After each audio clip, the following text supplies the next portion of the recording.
America और Iran के बीच चल रहे इस खतरनाक संघर्ष में अब बयानबाजी और सैन्य दावे दोनों ही तेजी से बढ़ते जा रहे हैं। इसी कड़ी में अमेरिकी रक्षा मंत्री पीट हेगसेथ ने एक और बड़ा दावा किया है, जिसने इस युद्ध की गंभीरता को और स्पष्ट कर दिया है। उन्होंने कहा है कि अमेरिका अब तक ईरान के अंदर 7,000 से ज्यादा ठिकानों पर हमले कर चुका है। यह संख्या अपने आप में दिखाती है कि यह कोई सीमित ऑपरेशन नहीं, बल्कि एक बड़े स्तर का सैन्य अभियान बन चुका है। पेंटागन में आयोजित एक प्रेस कॉन्फ्रेंस के दौरान हेगसेथ ने साफ शब्दों में कहा कि यह युद्ध अब अमेरिका की शर्तों पर ही खत्म होगा। उन्होंने उन आशंकाओं को भी खारिज कर दिया जिसमें कहा जा रहा था कि यह संघर्ष लंबा खिंच सकता है। उनके मुताबिक यह अभियान पूरी तरह से निर्णायक दिशा में आगे बढ़ रहा है और इसका उद्देश्य साफ है, ईरान की सैन्य ताकत को इस हद तक कमजोर कर देना कि वह भविष्य में किसी के लिए खतरा न बन सके। हेगसेथ ने विस्तार से बताया कि अमेरिका का फोकस केवल हमला करना नहीं है, बल्कि एक रणनीतिक लक्ष्य हासिल करना है। इस लक्ष्य में ईरान की मिसाइल प्रणाली को खत्म करना, उसके रक्षा उद्योग को नुकसान पहुंचाना और उसकी नौसैनिक ताकत को लगभग समाप्त कर देना शामिल है।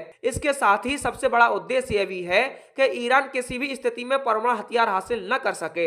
इस बयान से यह साफ हो जाता है कि अमेरिका इस युद्ध को केवल एक जवाबी कार्रवाई के रूप में नहीं देख रहा, बल्कि इसे एक दीर्घकालिक रणनीति के तौर पर चला रहा है, जिसमें वह ईरान की पूरी सैन्य संरचना को बदल देना चाहता है। इस दौरान हेगसेथ ने एक और महत्वपूर्ण दावा किया जो इस युद्ध के प्रभाव को समझने में मदद करता है। उन्होंने कहा कि युद्ध शुरू होने के बाद अमेरिकी सेनाओं पर बैलिस्टिक मिसाइल हमलों में करीब 90% की कमी आई है। उन्होंने कहा कि युद्ध शुरू होने के बाद से अमेरिकी सेनाओं पर बैलिस्टिक मिसाइल हमलों में करीब 90% की कमी आई है।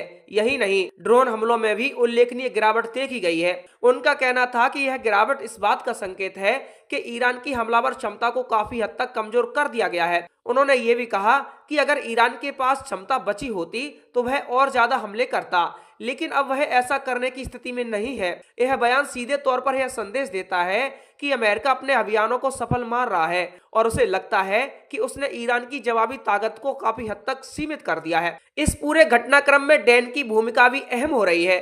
उन्होंने ऑपरेशनल स्तर पर जानकारी देते हुए कहा कि अमेरिकी सेना पूरी तरह से अपनी तय योजना के अनुसार काम कर रही है। उनके मुताबिक ईरान के सुरंगों में छिपे ठिकानों और अन्य अंदरूनी सैन्य संरचनाओं पर लगातार हमले किए जा रहे हैं। इससे यह साफ होता है कि अमेरिका अब केवल खुले ठिकानों पर हमला नहीं कर रहा, बल्कि वह ईरान की उन गुप्त जगहों को भी निशाना बना रहा है जिन्हें अब तक सुरक्षित माना जाता था। सुरंगों और भूमिगत ठिकानों पर हमले यह दिखाते हैं कि यह युद्ध तकनीकी और रणनीतिक दोनों स्तर पर काफी उन्नत हो चुका है। अगर इन सभी बयानों को एक साथ देखा जाए तो एक बात स्पष्ट सामने आती है, अमेरिका इस युद्ध को निर्णायक मोड़ तक ले जाने के लिए पूरी ताकत लगा रहा है। वह केवल तात्कालिक जीत नहीं चाहता, बल्कि वह ईरान की सैन्य और रणनीतिक क्षमता को स्थायी रूप से कमजोर करना चाहता है। लेकिन इसके साथ ही यह सवाल भी उठता है कि क्या वास्तव में यह युद्ध जल्दी खत्म हो पाएगा, जैसा कि हेगसेथ दावा कर रहे हैं, या फिर यह एक लंबी लड़ाई में बदल जाएगा। इतिहास गवाह है कि इस तरह के बड़े सैन्य अभियान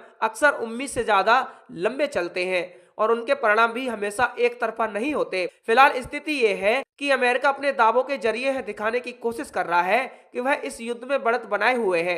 वहीं दूसरी ओर ईरान की ओर से भी पूरी तरह से खामोशी नहीं है और आने वाले समय में वह भी अपनी प्रतिक्रिया दे सकता है। कुल मिलाकर यह संघर्ष अब एक ऐसे मोड़ पर पहुंच चुका है जहां हर दिन नई जानकारी और नए दावे सामने आ रहे हैं। अमेरिकी रक्षा मंत्री का यह कहना कि युद्ध अमेरिका की शर्तों पर खत्म होगा सिर्फ एक बयान ही नहीं है, बल्कि एक रणनीतिक संदेश भी है, जिसका मतलब है कि यह लड़ाई अभी खत्म नहीं हुई है और आगे और भी बड़े घटनाक्रम देखने को मिल सकते हैं।